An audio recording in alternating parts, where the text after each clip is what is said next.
छत्तीसगढ़ के सीएम को लेकर के तमाम तरह के दावे, तमाम तरह की बातें सोशल मीडिया में तैर रही है। लेकिन मैं पुख्ता जानकारी के साथ आपको बता रहा हूं कि छत्तीसगढ़ में सीएम को लेकर के किसी तरह की ऊहापोह की स्थिति बीजेपी में नहीं है। छत्तीसगढ़ में सीएम बदलने नहीं जा रहे हैं। जी हां, नमस्कार, मैं हूं डॉक्टर संजय शेखर और आपने देखना शुरू कर दिया है एडिटर जी न्यूज। जी हां, मैं फिर से कह रहा हूं कि छत्तीसगढ़ में सीएम को लेकर के किसी तरह की ऊहापोह की स्थिति बीजेपी में नहीं है। किसी तरह की चिंता की विषय नहीं है। किसी तरह का कहीं से उठापटक की भी स्थिति नहीं है। और पिछले करीब एक सप्ताह से सोशल मीडिया में जो तमाम खबरें तैर रही है, तमाम तरह के, उसको मैं एक तरह का अफवाह भी कहूंगा, जो अफवाहें उड़ाई जा रही है या उड़ रही है, उसका कोई अर्थ है नहीं। दरअसल ये सोशल मीडिया है। सोशल मीडिया में विरोधी खेमे तरह तरह की खबरें प्रचारित करते रहते हैं, प्लांट करते रहते हैं, और जब वो खबरें प्लांट होती है तो फिर वो वायरल भी हो जाती है, और वायरल होती है तो चर्चा होती है। तो पिछले करीब एक सप्ताह से इस तरह की चर्चा है कि छत्तीसगढ़ के मुख्यमंत्री विष्णुदेव साय बदल सकते हैं। लेकिन मेरी जो बीजेपी के अंदरूनी सूत्रों से तमाम दिल्ली से लेकर के और राजधानी रायपुर तक जो बातचीत हुई और जो हमें खबर है, उसके अनुसार छत्तीसगढ़ के मुख्यमंत्री को लेकर के कहीं भी कोई ऊहापोह की स्थिति नहीं है। कहीं भी कोई इस तरह की चर्चा नहीं है कि छत्तीसगढ़ में कोई नेतृत्व परिवर्तन किया जाए। इसके कई कारण हैं। पहली बात तो ये कि मौजूदा जो बीजेपी है वो मोदी और शाह की बीजेपी है, और मोदी और शाह की बीजेपी में जब कोई परिवर्तन खासकर मुख्यमंत्री के स्तर पे होता है तो उसके कहीं कानों कान खबर नहीं होती है। सोशल मीडिया में खबरें फैलाने से या सोशल मीडिया में खबरें प्लांट करने से मोदी और शाह किसी मुख्यमंत्री को बदल दे, किसी मंत्री को बदल दे या किसी अधिकारी को बदल दे, ऐसी बीजेपी वर्तमान में तो नहीं है। तो इसलिए ये तमाम जो सोशल मीडिया की खबरें हैं, इसको आप समझ ले कि ये महज खबर है। इसका कोई अर्थ नहीं है, और इसमें कहीं जो है बीजेपी के खेमे से अगर हम बात की जाए, बीजेपी मुख्यालय दिल्ली से लेकर के और राजधानी रायपुर तक की बात की जाए तो कहीं कोई बात नहीं है। और कहीं कोई बात नहीं है तो आप कहेंगे कि ठीक है, मोदी और शाह की बीजेपी में कोई खबर ऊपर से लेकर के नीचे तक नहीं है, तो भाई आपको कहां से खबर मिल गई? तो मैं आपको बता दूं कि इस तरह की कोई भी बात, इस तरह की कोई भी स्थितियां फिलहाल बीजेपी में नहीं है।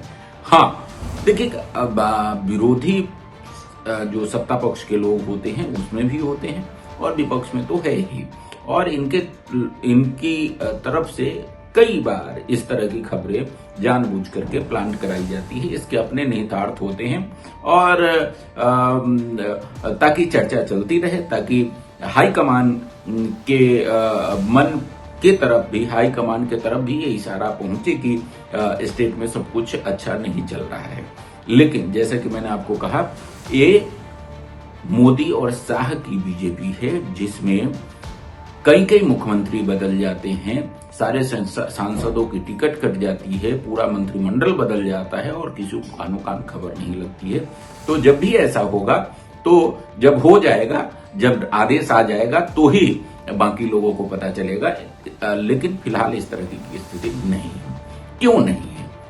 इसके कारण ये कि आखिर छत्तीसगढ़ के मुख्यमंत्री विष्णुदेव साय को क्यों बदला जाए, इसके कारणों पर अगर आप चर्चा करेंगे तो ठीक है, विपक्ष के पास बहुत सारे मुद्दे हो सकते हैं, लेकिन छत्तीसगढ़ में तो ये भी बात है कि विपक्ष जो है मुख्यमंत्री को लेकर के कम से कम बहुत हमलावर नहीं है। मुख्यमंत्री को लेकर के कम से कम जो है बहुत कोई आरोप नहीं है। मुख्यमंत्री सीधे सरल सहज हैं और सहजता से अपना काम करते जा रहे हैं। 2 साल जनादेश का पूरा हो गया है, अब उनके शपथ ग्रहण के भी 2 साल पूरा होने को है।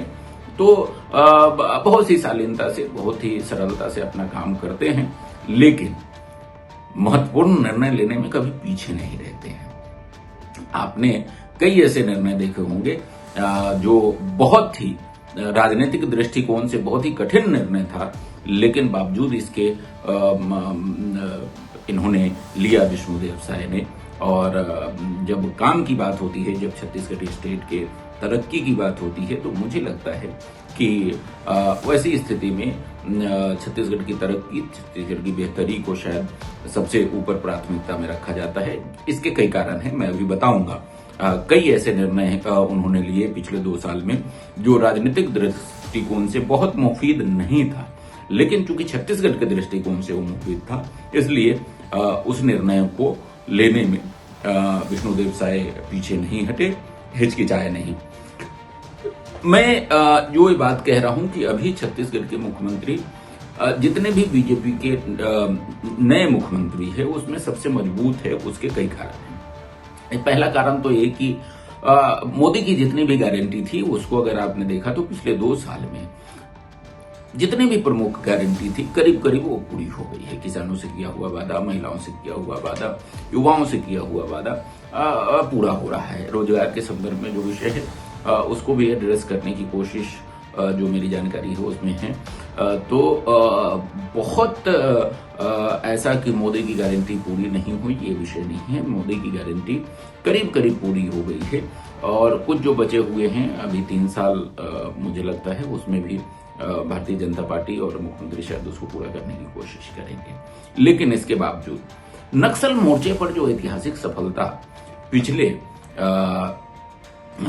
2 साल में मिली है छत्तीसगढ़ में, और जितने बड़े नक्सली यहाँ पर थे, सेंट्रल कमेटी मेंबर्स और पोलित ब्यूरो मेंबर्स, उसको न्यूट्रलाइज करने में अगर फोर्स ने सफलता हासिल की है, तो आखिर क्या वजह है कि ऐसी स्थिति में जब अमित शाह जैसे गृह मंत्री ने मार्च 2026 तक नक्सलवाद का खात्मा करने का लक्ष्य रखा हुआ है, ऐसी स्थिति में एक नक्सल प्रभावित राज्य, बल्कि कहे कि नक्सलियों का की आधार भूमि वाला राज्य छत्तीसगढ़, उसके मुख्यमंत्री को उस डेडलाइन से पहले बदल दिया जाएगा। एक पत्रकार के रूप में कम से कम मुझे तो ये समझ में नहीं आता है, और ये होने वाला नहीं है, क्योंकि अमित शाह ने जो वादा किया है, प्राइम मिनिस्टर नरेंद्र मोदी ने जो वादा किया है, और उसमें छत्तीसगढ़ की भूमिका बहुत ही महत्वपूर्ण है। और ऐसी स्थिति में एक ट्राइबल सीएम को ट्राइबल इलाके में पूरी लड़ाई लड़ी जा रही है, और यहां पर ऐतिहासिक सफलता भी मिल रही है, उसके बावजूद एक ट्राइबल सीएम को छत्तीसगढ़ से विदा कर दिया जाए, ये कहीं से भी समझने वाली बात नहीं है और समझ आने वाली बात नहीं है। और मुझे नहीं लगता है कि नरेंद्र मोदी और अमित शाह इस तरह का कोई निर्णय ले सकते हैं, सोच भी सकते हैं फिलहाल जो स्थिति है उसमें। हाँ, आगे क्या होगा ये अलग विषय है, लेकिन फिलहाल तो ऐसी कोई संभावना मुझे नहीं नजर आती है। मैंने आपको कहा कि कई ऐसे निर्णय विष्णुदेव साय ने लिए हैं जो राजनीतिक दृष्टिकोण से आप कह सकते हैं कि मुफीद नहीं हो, लेकिन चूंकि छत्तीसगढ़ के दृष्टिकोण से वो मुफीद थी, लिहाजा उन्होंने यहाँ छत्तीसगढ़ के डेवलपमेंट को प्राथमिकता दी और उन्होंने ऐसे निर्णय लिए। जैसे एग्जाम्पल के तौर पे रजिस्ट्री में जो ऐतिहासिक सुधार हुए हैं, वो अपने आप में बड़ा फैसला था, और उस फैसला को लेना बहुत आसान नहीं था, क्योंकि जो बिल्डर्स हैं, जो भूमाफिया हैं, जो पूरा तहसील कार्यालय से लेकर के और बिल्डर के घर तक का जो पूरा गिरोह है, उसके बावजूद ये फैसला लेना एक बहुत बड़ा चैलेंज था, जिसको मौजूदा सरकार ने लिया है, विष्णुदेव साय ने लिया है। ठीक है, आप कह सकते हैं ओपी चौधरी की भूमिका थी, लेकिन मुख्यमंत्री ना चाहे तो कोई मंत्री कुछ काम नहीं कर सकता है। लेकिन विष्णुदेव साय एक ऐसे मुख्यमंत्री हैं जो अपने मंत्रियों को, अपने अधिकारियों को फ्री हैंड देते हैं, और इसका नतीजा है कि रिजल्ट दिख रहा है। शिक्षकों का युक्तियुक्तकरण, आप राजनीतिक दृष्टिकोण से इसको क्या मानते हैं? राजनीतिक दृष्टिकोण से ये बहुत ही कठिन फैसला था, बहुत ही। राजनीतिक दृष्टिकोण से इसे मुफीद फैसला बिल्कुल नहीं कहा जा सकता, क्योंकि बहुत सारे स्कूलों का बंद किया जाना, वहां से दूसरे जगह शिक्षकों को भेजा जाना, शिक्षकों का इतना बड़ा विरोध, मुझे लगता है कि छत्तीसगढ़ में अगर सरकारी तंत्र में सबसे बड़ा अगर कोई तंत्र है तो वो शिक्षकों का है, और सबसे यूनाइट अगर कोई संगठन है वो उसका अगर कहा जाए एसोसिएशन तो शिक्षकों का एसोसिएशन है। बावजूद इसके विष्णुदेव तब तो स्कूल शिक्षा का विभाग भी उनके पास था और उन्होंने ये फैसला लिया और फैसला लेकर के एकत्रीकरण को पूरा किया।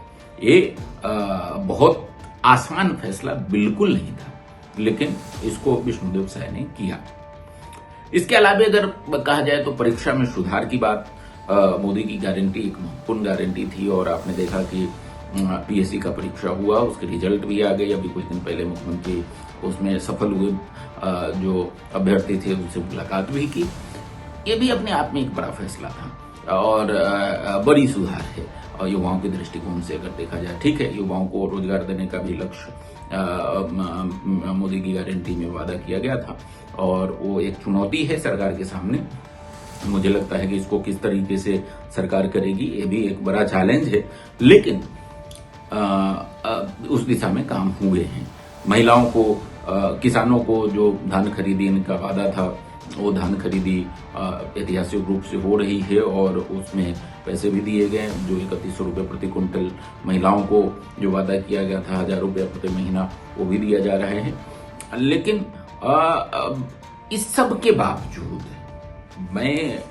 देखिए, मैं सिर्फ ये कहना चाहता हूं कि फिलहाल जो सर्कमस्टांसेज हैं, जो परिस्थितियां हैं, उन परिस्थितियों में एक पत्रकार के तौर पे मुझे कोई ऐसी परिस्थिति दिखाई नहीं पड़ती है सिवाय इसके कि कुछ महत्वाकांक्षी लोग अपनी संभावनाएं हमेशा तलाशते रहते हैं राजनीति में, और ये तलाशना भी चाहिए। सबकी अपनी महत्वाकांक्षाएं हैं, सबके अपने आगे बढ़ने की इच्छा होती है, उसमें कोई बुराई नहीं है। लेकिन मौजूदा जो परिस्थितियां हैं, मौजूदा परिस्थितियां, और उसमें सबसे बड़ी परिस्थिति जो मैंने आपको बताई वो ये कि छत्तीसगढ़ जो देश में माओवादियों के खिलाफ सबसे बड़ी लड़ाई लड़ी जा रही है, उसका केंद्र बिंदु छत्तीसगढ़ है। और छत्तीसगढ़ तब जबकि अमित शाह जैसे गृह मंत्री ने 31 मार्च 2026 तक माओवाद के खात्मा का लक्ष्य रखा हुआ है, उससे पहले, उससे 3-4 महीना पहले छत्तीसगढ़ के मुख्यमंत्री को बदल दिया जाए, ये कहीं से तर्कपूर्ण नहीं लगता है, कहीं से लॉजिकल नहीं है। और मैं फिर कहूंगा कि ये मोदी और शाह की बीजेपी है। मोदी और शाह की बीजेपी में आप सोचेंगे कि सोशल मीडिया में खबरें प्लांट करके और सोशल मीडिया में मुख्यमंत्री बदलने का अफवाह फैला करके मुख्यमंत्री बदल दिया जाए, ये कहीं कतई संभव नहीं है। क्योंकि मोदी और शाह के काम करने का स्टाइल ये है कि दो के अलावा तीसरे को कहीं पता नहीं चलता है, सीधे आदेश आता है और उसके क्रियान्वयन के बाद देश को पता चलता है, बाकी लोगों को पता चलता है, संगठन को पता चलता है। तो आप बिल्कुल मान के चलिए कि फिलहाल दूर दूर तक ऐसी कोई संभावना नहीं है कि छत्तीसगढ़ के मुख्यमंत्री, ट्राइबल मुख्यमंत्री जो ट्राइबल समुदाय से आते हैं और बहुत सीधे, सरल, सहज और शालीन हैं, उनको एक चुनौतीपूर्ण दौर में, जब छत्तीसगढ़ बहुत ही चुनौतीपूर्ण दौर में है माओवादियों के खात्मे के दृष्टिकोण से, ऐसी स्थिति में उसको बदल दिया जाए। हमारा ये वीडियो कैसा लगा आप हमें कमेंट बॉक्स में जरूर बताएंगे। अगली बार किसी अन्य मुद्दे के साथ मैं आपके सामने हाजिर होऊंगा। तब तक के लिए मुझे इजाजत दीजिए। नमस्कार।